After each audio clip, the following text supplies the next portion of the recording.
Nous allons effectuer les tout premiers réglages de GNS3 pour que GNS3 soit en mesure de démarrer la machine virtuelle de GNS3.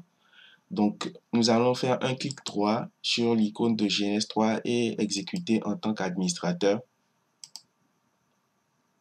Nous allons patienter pour que GNS3 démarre complètement.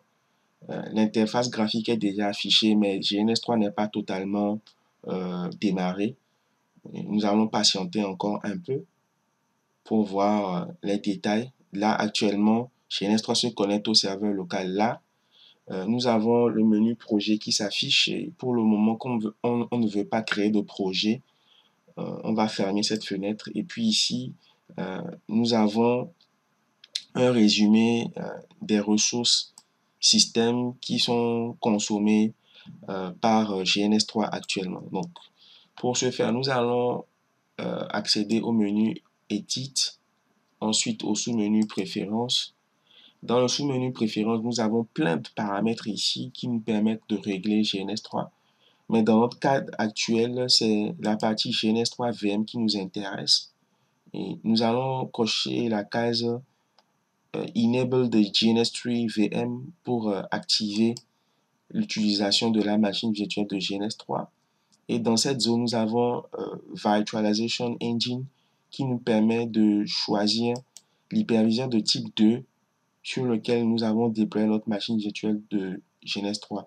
Dans notre cas, nous l'avons déployé sur VirtualBox. Donc, nous allons choisir VirtualBox.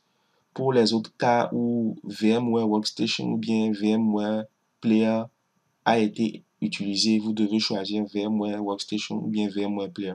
Donc, choisissons ici VirtualBox. D'accord? Et une fois que nous avons choisi VirtualBox, nous venons de voir que GNS3 a tenté une connexion vers l'hyperviseur de type 2 qui est Oracle VirtualBox. Et le nom de la machine virtuelle de GNS3 est apparu en même temps ici. Donc, nous avons ici le port HTTP vers lequel GNS3 va tenter une connexion pour accéder à la machine virtuelle de GNS3 et c'est à travers le port HTTP 80. Ici, nous avons la quantité de mémoire RAM qui est allouée à la machine virtuelle de GNS3. Nous avons une mémoire RAM de 2 Go. C'est normal parce que le PC sur lequel nous faisons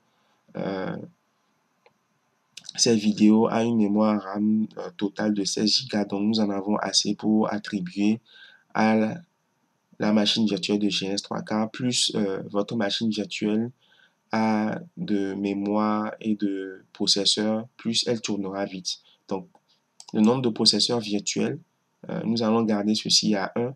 Et ici, nous avons des actions à mener lorsqu'on est en train de fermer la fenêtre de GNS3. Donc, la première option, c'est de maintenir la machine virtuelle GNS3 toujours en démarrage. Ici, suspendre la machine GNS3. Mais la dernière option, c'est celle qui nous intéresse. Arrêter la machine virtuelle de GNS3 lorsque nous formons la fenêtre de GNS3. Donc, ces paramètres étant relégués, nous allons faire appliquer. Pendant ce temps, nous avons ici un message qui dit Starting GNS3 VM, c'est-à-dire que GNS3 a enclenché le démarrage de la machine virtuelle de GNS3 et dans VirtualBox. Et actuellement, nous allons cliquer sur OK pour fermer cette fenêtre. Et là, nous avons la machine virtuelle de GNS3 qui a démarré. Et actuellement, cette machine virtuelle consomme environ 0,5% de mon processeur et 17,2% de ma mémoire RAM.